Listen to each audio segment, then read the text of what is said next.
dear friends, today I'm talking about how works solar return. By now, you've probably heard about birth chart or natal chart, and there is a good chance you've calculated yours online or with an helping of astrologer. This snapshot of where the planets were during the exact moment you were born never changes, constantly serving as a go-to foundation of your life path and existence. But there are lots of other ever-changing charts that decode relationships, explain a certain phase of your life, and might be able to help you make short-term predictions. The solar return chart is one of them. The solar return chart contains the sun at the exact degree and minute as you have in your natal chart. So the sun returns to the position in the sky that it was in when you were born. The solar return chart is an astrology chart that calculated for the exact moment that sun returns to its natal or birth position. It is an excellent tool to help you assess and predict the themes that will arise for you during your next solar year, from one anniversary to another. For 12 months, this chart is activated. There are quite a few free tools online for casting an instant solar return chart. On AstroSeek, on astro.com, so you have a lot of choices that are free.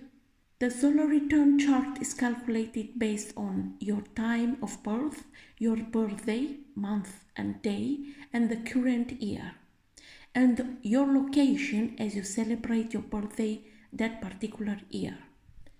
When casting a solar return chart, it's less important how you spend your birthday than where. You'd get an entirely different chart, so location is everything. So your birthday plan really matters. A little bit of history now. Abu Mashar, that was astrologer and many other things, that was one of the most prolific and influential early medieval astrologer who wrote in Arabic, living in Baghdad in the middle of the 9th century. He wrote one of the most famous and comprehensive works on solar returns, titled On the Revolutions of the Year of Nativities. Portions of this book were translated from Arabic into Latin in the 12th century, which then influenced many subsequent generations of astrologers in the West. In 2010, Ben Dykes translated the Latin version of Abu Mashar book on solar returns and published it as Persian Nativities number 3. I will let you in the description the link to his website.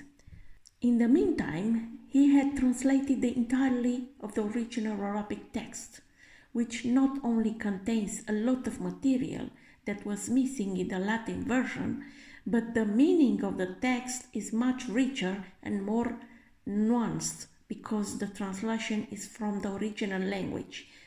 The book was released on August 9, 2019. We can see from the Arabic that Abu Mashar has some very interesting and sophisticated ideas about predictive techniques.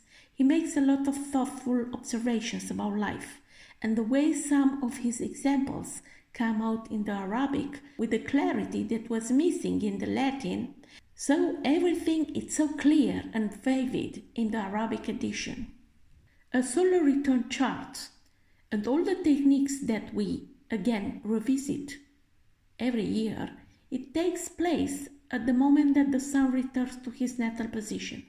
So if you have natal sun on the 15 degrees in Gemini, then every year when the sun returns to 15 degrees Gemini, you cast the chart, and that is the chart taken in real time at his return. And other techniques like profections begin at that moment as well.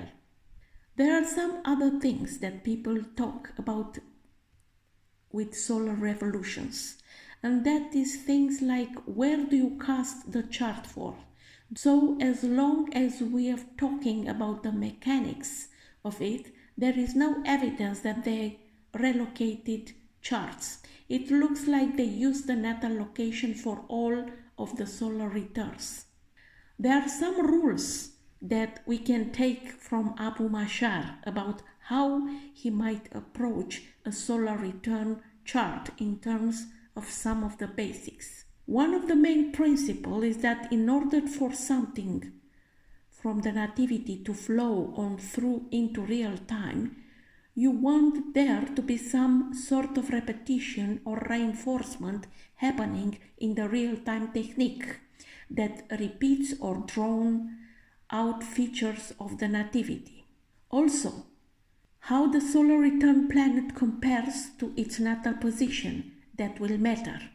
So all the time you take the solar return chart and put it over your natal chart to make comparison and to see where is the influence of the solar return chart over your natal chart.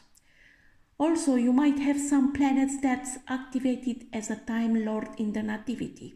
So, in the solar return, find the planet.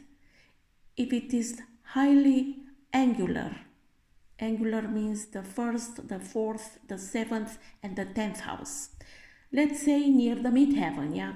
That shows that it's not only a Time Lord, but it's highly stimulated for that year because it's in a stimulated position in the solar return.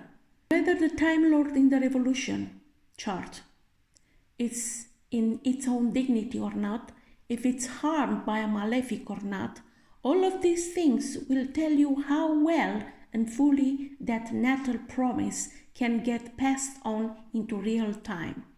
The solar return ascendant also, it will activate some natal positions. So if you have solar return ascendant in Sagittarius, then you have to see what your natal Sagittarius was, in which house, because it means those topics will be arising this year. So it's one way of activating things in the nativity. It also has to do with the person's outlook, mood, and sense of well-being in that year. So it's a temporary ascendant for them. Another rule that is important, the Lord of that ascendant would show more of what the native is interested in and is doing in that year. Also, they are very important, the applying aspects, especially conjunction. So an applying conjunction is going to be more important than a separating one because it's more active. The closer it is, the stronger, especially if it's within orbs or within the same bound. Another thing that is important, the real-time techniques like the solar return chart are also going to be activating whether the natal chart promise is. And so there is already a question set up there of what is natal promise of the birth chart.